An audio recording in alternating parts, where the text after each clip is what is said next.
नमस्कार दोस्तों। आज के इस वीडियो सेशन में हम हिंदी साहित्य का सरल इतिहास आचार्य विश्वनाथ त्रिपाठी की पुस्तक की समीक्षा करते हुए जैन साहित्य पर चर्चा करेंगे। तो आइए देखते हैं। सर्वप्रथम हम जैन साहित्य को परिभाषित करेंगे। 12वीं से 13वीं शताब्दियों में जैन कवियों द्वारा अपने धर्म का प्रचार प्रसार करने के लिए जिस साहित्य की रचना की गई उसे रास या जैन साहित्य कहा गया।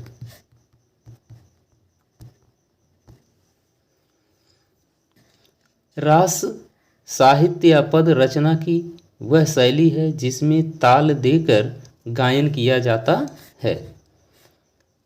अब देखेंगे रास साहित्य की विशेषताएं।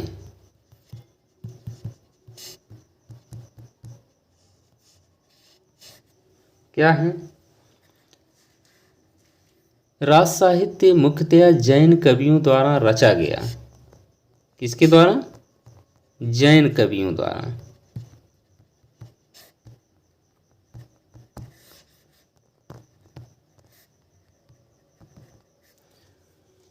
रास साहित्य का मुख्य स्रोत दूसरा है। रास साहित्य का मुख्य स्रोत जैन पुराण है।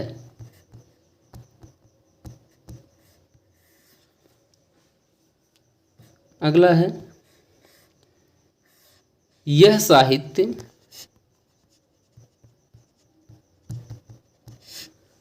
उपदेश प्रधान है।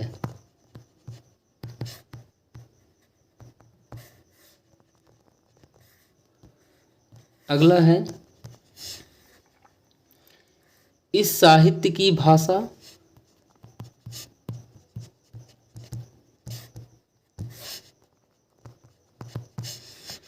अपभ्रंश प्रभावित हिंदी है।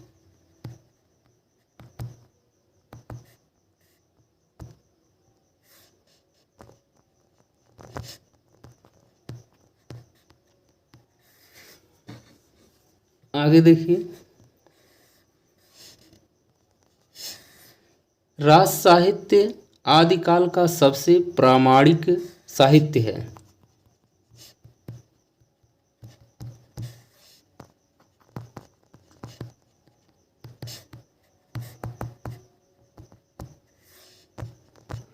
प्रामाणिक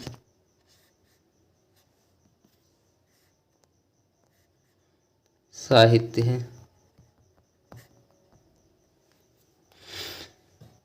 अब हम देखेंगे जैन मतावलंबी कवि। जैन मतावलंबी कवि जैन मत के प्रभाव में अधिकांश काव्य गुजरात, राजस्थान, दक्षिण में रचा गया। यह प्रमाणित रूप में उपलब्ध है। जैन मतावलंबी रचनाएं दो प्रकार की हैं। एक, जिनमें नाथ सिद्धों की तरह अंतःसाधना, उपदेश, नीति, सदाचार पर बल और कर्मकांड का खंडन है। ये प्रायः दोहों में रचित मुक्तक हैं। दूसरी, जिनमें पौराणिक जैन साधकों की प्रेरक जीवन कथा या लोक प्रचलित कथाओं को आधार बनाकर जैन मत का प्रचार किया गया। जैन पौराणिक काव्य एवं चरित काव्य इसी श्रेणी के काव्य हैं।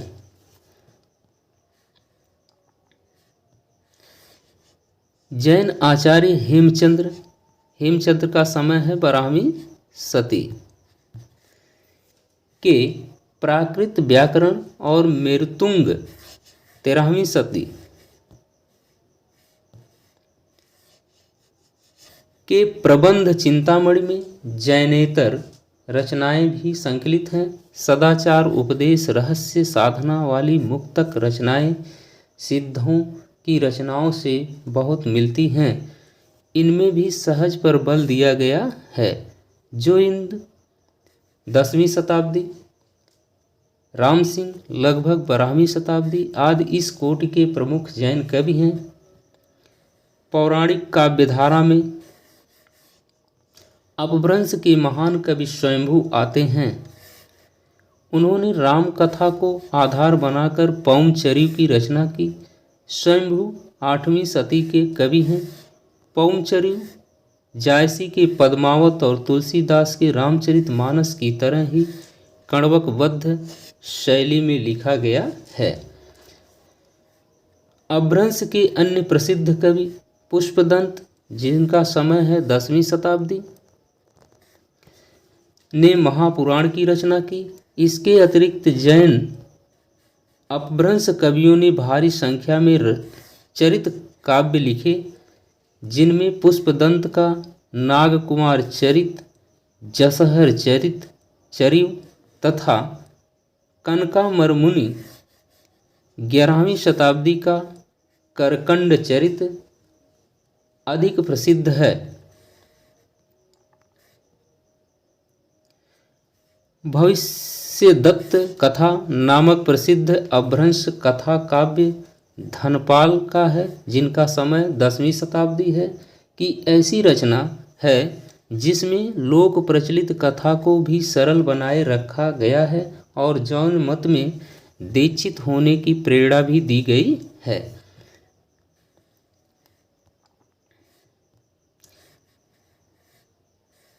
इस काल का लिखा गया वैष्णव साहित्य बहुत ही कम मात्रा में उपलब्ध है, लेकिन लक्ष्मीधर द्वारा 14वीं शताब्दी में संकलित प्राकृत पैंगलम के अनेक छंदों में विष्णु के विभिन्न अवतारों से संबंधित पंक्तियां मिलती हैं।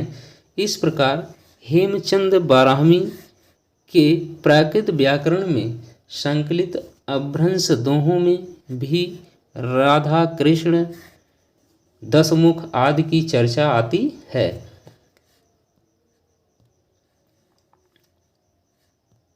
इससे अनुमान किया जा सकता है कि इस काल के साहित्य में विष्णु के विभिन्न अवतारों को लेकर प्रचुर मात्रा में रचनाएं हुई हैं, जो अब उपलब्ध नहीं हैं।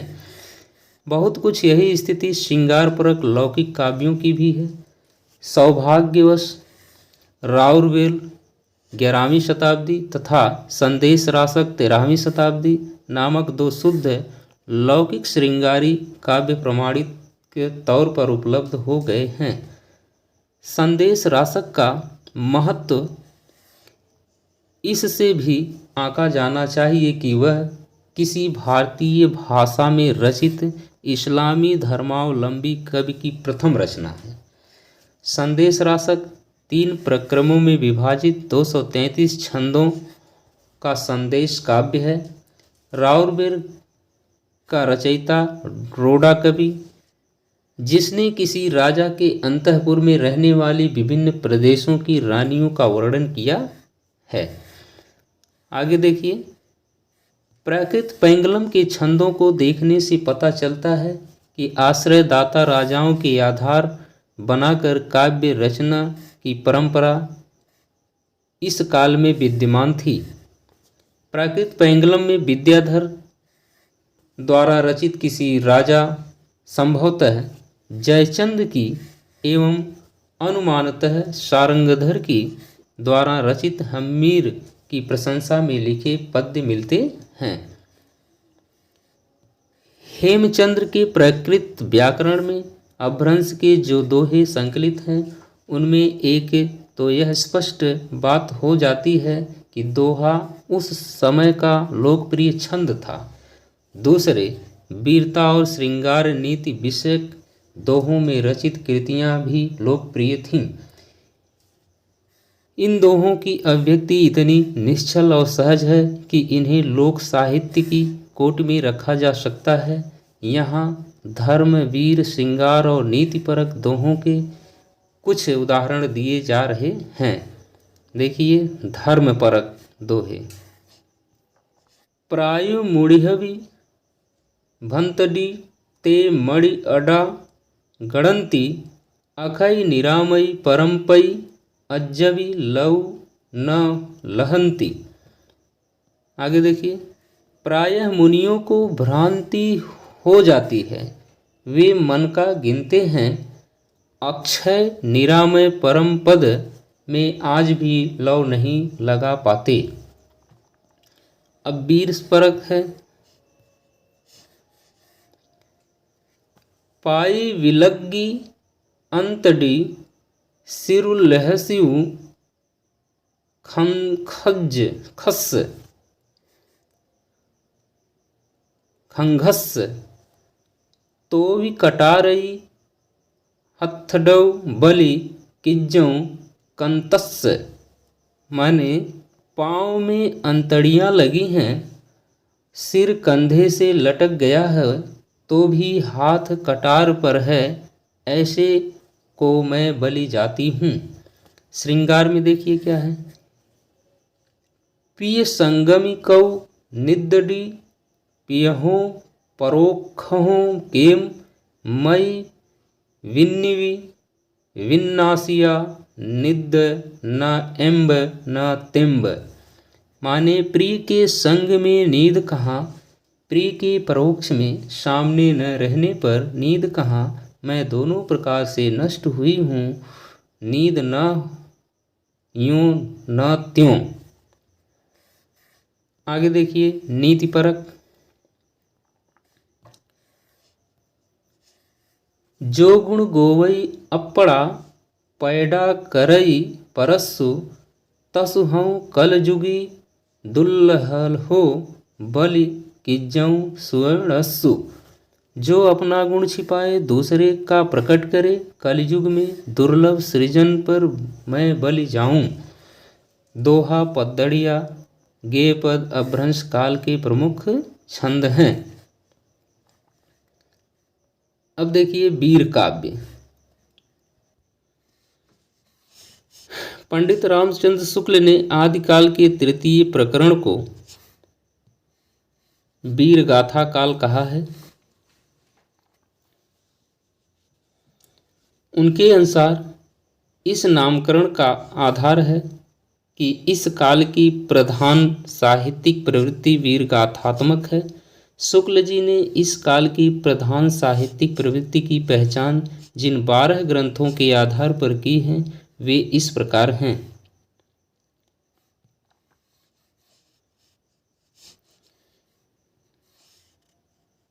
विजय पाल रासो, हमीर रासो, कीर्तिलता, कीर्ति पताका, खुमाण रासो, बिसल देव रासो, पृथ्वीराज रासो, जयचंद प्रकाश, जय मयंक जस चंद्रिका, परमाल रासो, खुसरो की पहेलियां, विद्यापति पदावली। इनमें से विद्यापति की रचनाएं 14वीं 15वीं शताब्दी अर्थात कीर्तिलता, कीर्ति पताका, पदावली और नरपति नाल्य द्वारा रचित बिसल देव रासो प्रामाणिक रूप से उपलब्ध है। कीर्ति पताका अभी तक संपादित होकर प्रकाशित नहीं हुई है। बिसल देव रासो का पाठ डॉक्टर माता प्रसाद गुप्त द्वारा संपादित प्रकाशित है। कुछ लोग इसे 13वीं शताब्दी की रचना मानते हैं तो कुछ लोग 16वीं 17वीं की। जगनिकृत परमाल रासो आल्हा खंड के रूप में पहचाना जाता है। आल्हा लोक गायन है। यह विभिन्न क्षेत्रों में विभिन्न रूपों में गाया जाता है। जगनिक संभवतः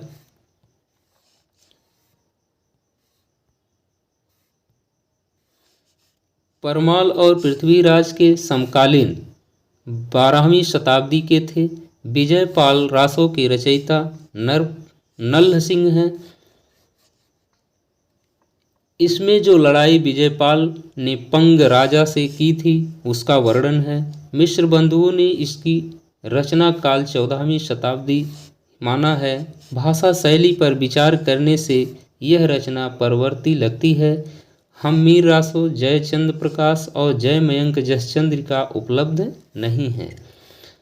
हमीर विषयक एक प्राकृत पैंगलम में मिलता है, जिसके बारे में पंडित रामचंद्र शुक्ल का विश्वास है कि वह हम्मीर रासों का ही है। खुमान रासों के रचयिता दलपति विजय हैं, जो 9वीं शताब्दी के खुमान के युद्ध का वर्णन करते हैं। लेकिन मेवाड़ के परवर्ती शासकों जैसे महाराणा प्रताप सिंह, राज सिंह का भी वर्णन है। इसमें प्रकट होता है कि यह रचना 17वीं शताब्दी के आसपास की है। पृथ्वीराज रासो आदिकाल का सर्वाधिक प्रसिद्ध काव्य है। इस काव्य का रचना काल और इसका मूल रूप सर्वाधिक विवादास्पद है। इसके रचयिता चंद्रबरदाई पृथ्वीराज रास चौहान के अंतरंग बताए जाते हैं। प्राच्य विद्या के यूरोपीय पंडितों ने इस ग्रंथ से मध्यकालीन इतिहास का पर्याप्त प्रकाश डाला है। इसलिए डॉक्टर बुलर को यह पता चला कि रासों की तिथियां, व्यक्तियों के नाम, घटनाएं आदि इतिहास सम्मत नहीं हैं, तो उन्होंने तत्काल इस ग्रंथ को न प्रकाशित करने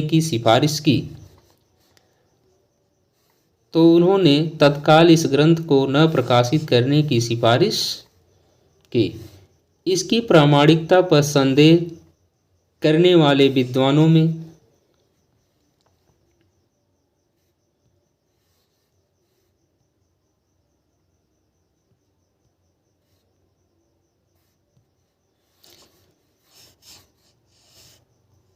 गौरी शंकर, हीराचंद ओझा, रामचंद्र शुक्ल आदि भी हैं। बाबू श्याम सुंदर दास, मोहनलाल विष्णुलाल पांड्या इसे प्रमाणित मानने वालों में हैं।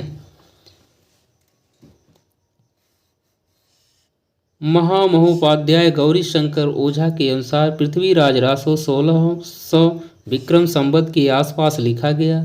इसकी ऐतिहासिकता की खोज अब बंद कर दी गई है। इधर हाल में मुनिजिन विजय ने पुरातन प्रबंध संग्रह के एक अंश जय चंद प्रकाश के 4 छापों को ध्यान आकृष्ट कराया, जो वर्तमान रासों में भी मिलते हैं। पुरातन प्रबंध संग्रह का संकलन काल संभवतः 15वीं शती है। इससे यह प्रकट होता है कि 15वीं शती के पूर्व चंद नामक कवि ने पृथ्वीराज पर कोई काव्य लिखा था, जिसके कुछ अंश वर्तमान रासों में है, किंतु रासों का मूल रूप क्या रहा होगा, यह समस्या अभी भी बनी हुई है। हजारी प्रसाद द्विवेदी ने अनुमान किया कि चंद ने रासों की रचना सुख सुखी संवाद के रूप में की। यह मध्यकालीन प्रबंध काव्य का यह बहुप्रयुक्त रूढ़ि है। रासों के जो अंश सुख सुखी संवाद के रूप में मिलते हैं, वे ही मूल रूप हैं। डॉक्टर माता प्रसाद गुप्त ने रासों के 4 पाठों बृहत्तम, बृहत, लघु और लघुतम में से लघुतम पाठ को रासों का मूल रूप बताया है। रासों में मध्यकालीन साहित्य में प्रयुक्त अनेक कथानक रूढ़ियों और काव्य रूढ़ियों का प्रयोग किया गया है। इसमें अनेक छंदों का प्रयोग मिलता है। पृथ्वीराज रासो काव्य परंपरा का काव्य है। इसमें चरित काव्य, आख्यायिका आदि के भी लक्षण मिलते हैं। रासों में पृथ्वीराज के विभिन्न युद्धों और विवाहों का वर्णन है। वीर और श्रृंगार रासों के प्रमुख रस हैं।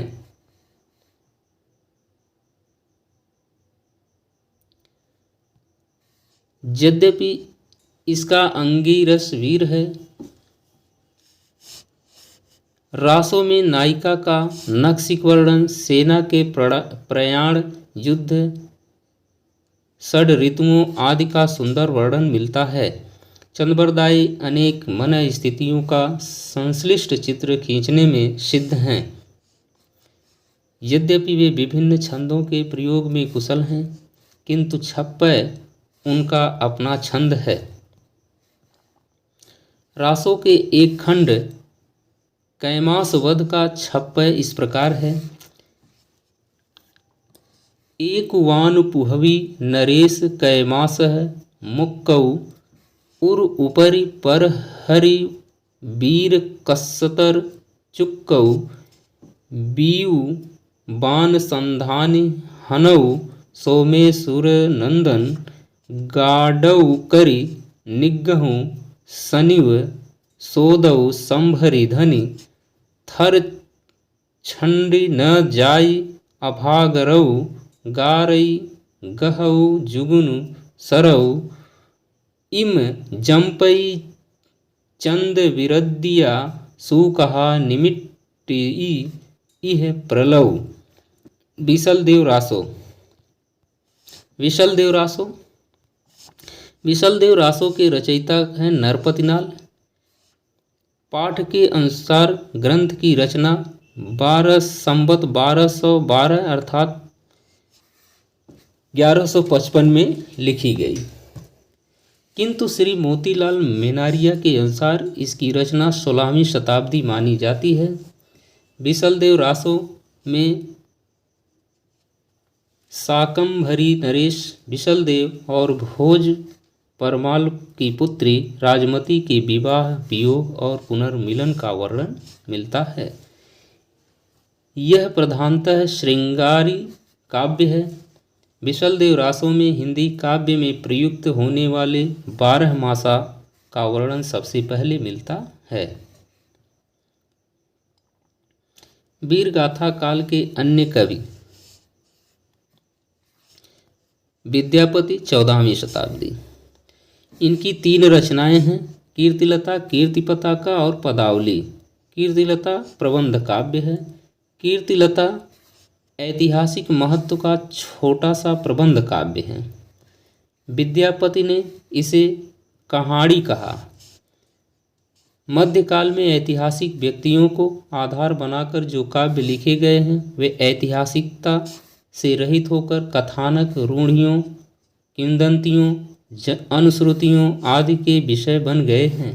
इसी प्रकार घटनाओं को भी तोड़ा मरोड़ा गया है। कीर्तिलता इस दृष्टि से महत्वपूर्ण अपवाद है। उसकी ऐतिहासिकता बहुत कुछ सुरक्षित है। इसमें विद्यापति ने कीर्ति सिंह द्वारा अपने पिता का बदला लेने का वर्णन बहुत यथार्थपरक ढंग से किया है। कीर्तिलता को कवि ने अवहट्ट भाषा में रचा है। अवहट्ट देसी भाषा यानी मैथिली युक्त विकसित अपभ्रंश है। इसके गद्य में तत्सम शब्दों का प्रयोग खुलकर हुआ है। पदावली। पदावली विद्यापति के यश का आधार है। पदावली ऐसी रचना है जो काव्योत्कर्ष, साहित्य का इतिहास दोनों दृष्टियों से अत्यंत महत्वपूर्ण है। इसमें राधा कृष्ण अपना अलौकिकत्व छोड़कर लौकिक व्यक्तियों के समान प्रेम भावना से विह्वल होते हैं। लोक में जिस प्रकार किशोरी दुर्निवार प्रिय मिलन और लोकलाज के कारण तीव्र अंतर्द्वंद झेलती है, उसी प्रकार राधा को चित्रित किया गया है। कवि का मन वयः संधि का प्रयोग चित्रण करने में विशेष रूप से रमा है। इसलिए इस बात को लेकर काफ़ी विवाद है कि पदावली भक्तिपरक रचना है या श्रृंगार परक। वस्तुतः जयदेव का गीत गोविंद, विद्यापति की पदावली और सूरदास का सूरसागर एक ही कोटि की श्रेणी की रचनाएं हैं, जिनमें भक्ति का आधार श्रृंगार है। पदावली के एक पद की कुछ पंक्तियां इस प्रकार हैं। देखिए पंक्ति। सरस बसंत समय भल पावली, दक्षिण पवन बह धीरे, सपनहु रूप वचन एक भासिए, मुख से दूर करु चीरे, तोहर बदन सम चाँद होवत ही, नाही कै यों जतन बिह केला, कै बेरी काटी बनावल नव कै, तैयो तुलित नहीं भेला, भनय विद्यापति सुनबर जोबित, ईसम लक्ष्मी सामाने राजा शिव सिंह रूप नारायण लखिमा देई प्रतिभाने। अगला है अमीर खुसरो, 14वीं शताब्दी, वीर गाथा काल के आदिकाल के कवि हैं। अमीर खुसरो इस युग के अत्यंत महत्वपूर्ण बहुमुखी प्रतिभा के धनी व्यक्ति हैं। उनके काव्योत्कर्ष का प्रमाण उनकी फारसी रचनाएं हैं। वे संगीतज्ञ, इतिहासकार, कोशकार, बहुभाषाविद, सूफी, आलिया, कवि, बहुत कुछ थे। उनकी हिंदी रचनाएं अत्यंत लोकप्रिय रहीं। उनकी पहेलियाँ, मुकरियाँ, दो सुखने अभी तक लोगों की जबान पर हैं। उनके नाम से निम्नलिखित दोहा बहुत प्रसिद्ध है। कहते हैं कि यह दोहा खुसरो ने ख्वाजा निजामुद्दीन चिश्ती के देहांत पर कहा था। देखिए, गोरी सोबे सेज पर मुख पे डारे केस, चल खुसरो घर आपने रैन भई चौदेश। किंतु उनकी हिंदी रचनाओं का ऐतिहासिक महत्व अधिक है। उनकी भाषा हिंदी की आधुनिक काव्य भाषा के रूप में पूर्णतः प्रतिष्ठित होने का संकेत देती है। उनका व्यक्तित्व और उनकी हिंदी इस बात को प्रमाणित करती है कि हिंदी काव्य परंपरा से ही मध्य देश की मिली-जुली संस्कृति का चित्रण रहा है। उन्होंने ऐसी पंक्तियां रची जिनमें फारसी और हिंदी को एक ही ध्वनि प्रवाह में गुंफित कर दिया गया। यह कला संस्कृति साधक को ही सिद्ध हो सकती है। देखिए, जो हाल मिसकी मकुन तगाफुल दुराए नैना बनाए बतिया, किताबे हिजा न दारम ए जा न लेहु काहें लगाए छतिया, सवाने हिजा दराज चूँ जुल्फ व रोजे बसलत चूँ उम्र कोतह, सखी पिया को जो मैं न देखूं तो कैसे काटूं अंधेरी रतिया। अब देखिए आदिकाल की सामान्य विशेषताएं। यूँ तो इतिहास का प्रत्येक युग परस्पर विरोधी एवं प्रधान अप्रधान प्रवृत्तियों का युग होता है, किंतु आदिकाल के विषय में यह बात विशेष रूप से रेखांकित करने योग्य है। वह राजनीतिक दृष्टि से छोटे छोटे सामंतों में विभक्त प्रदेश का साहित्य है। किसी केंद्रीय सत्ता का अभाव है। उसके पूर्व में पाल, पश्चिम में प्रतिहार और दक्षिण में राष्ट्रकूट प्रबल हैं। केवल गाहडवार वंशीय गोविंद चंद्र देव इस काल में मध्य देश के प्रतापी नरेश हुए, किंतु उनके पूर्वजों और वंशजों का वैसा प्रताप नहीं था। धार्मिक दृष्टि से यह अनेक अज्ञात ज्ञात सांप्रदायिक साधनों का काल है। बौद्ध धर्म का पूर्व प्रभाव नहीं रह गया था। बौद्ध धर्म से विकसित महायान, वज्रयान, नाथ सिद्धों की साधना सामान्य जनता में स्वीकृत हो पाए, यह संभव नहीं था। जैन मत का प्रभाव मध्य देश की अपेक्षा पश्चिम में था। भाषा की दृष्टि से यह काल अपभ्रंश और हिंदी का संधि काल है। 10वीं शताब्दी के आसपास से अपभ्रंश का प्रभाव क्रमशः क्षीण होता जा रहा था। हिंदी भाषा की प्रवृत्तियाँ उसका स्थान लेती जा रही थीं। हिंदी साहित्य के आदिकाल में जो साहित्य मिलता है वह अधिकांशतः अपभ्रंश हिंदी का साहित्य है, शुद्ध अपभ्रंश या शुद्ध हिंदी का नहीं। आदिकाल समाप्त होते होते दिल्ली के सिंहासन पर अलाउद्दीन खिलजी जैसे शासक दिखलाई पड़ता है, जो मध्य देश ही नहीं लगभग समूचे देश में अपना शासन स्थापित करता है। विद्यापति खुसरो की रचनाओं एवं उक्ति व्यक्ति प्रकरण जैसी कृतियों में आधुनिक भारतीय आर्य भाषाओं का रूप स्थापित दिखलाई पड़ता है। उधर धार्मिक क्षेत्र में महान व्यक्ति आंदोलन छोटी छोटी साधनाओं का सार ग्रहण करके धर्म को लोक का व्यापक क्षेत्र प्रदान करता है। तो दोस्तों, इस तरह यदि वीडियो पसंद आई हो तो वीडियो को लाइक, शेयर और चैनल को सब्सक्राइब करें। धन्यवाद।